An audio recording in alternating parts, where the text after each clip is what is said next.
النجوم دي اللي ماتوا حصاد 2024. ربنا يرحمهم ويغفر لهم ويسامحهم. ولكن الناس دي عاشت حياتها بالطول والعرض، رقص وغنى وأفلام ومسلسلات وتمثيل ولعب ولهو عن ذكر الله. السؤال بقى، الناس دي عملت باللي هم فيه دلوقتي؟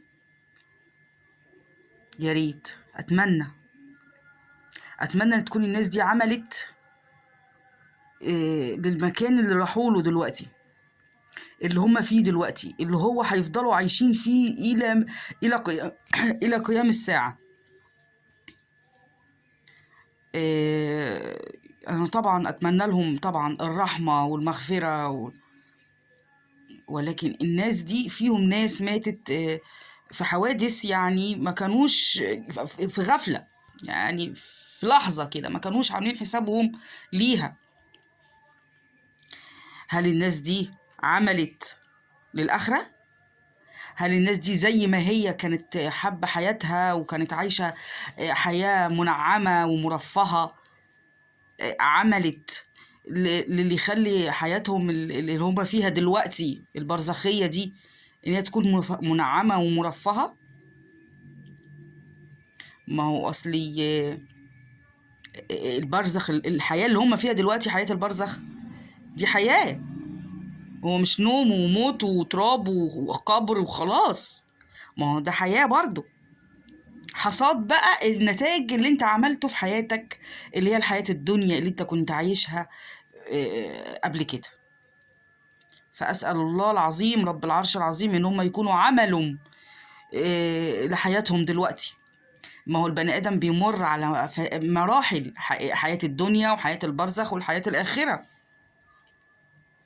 عملت في الحياة الدنيا اللي انت جاي أصلا عشان تعمل فيها، وجاي أصلا عشان تعبد ربك فيها، عملت فيها وتعبت واجتهدت، هتلاقي حصاد اللي انت زرعته في الدنيا في حياة البرزخ وفي حياة الآخرة.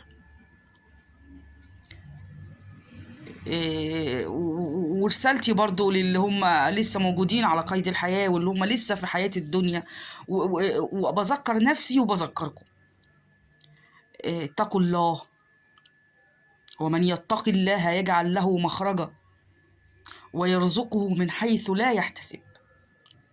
اتقوا الله، اعملوا لآخرتكم هترتاحوا، اعملوا لآخرتكم هترتاحوا. الحياة مش لعب ولهو، وما الحياة الدنيا إلا متاع الغرور.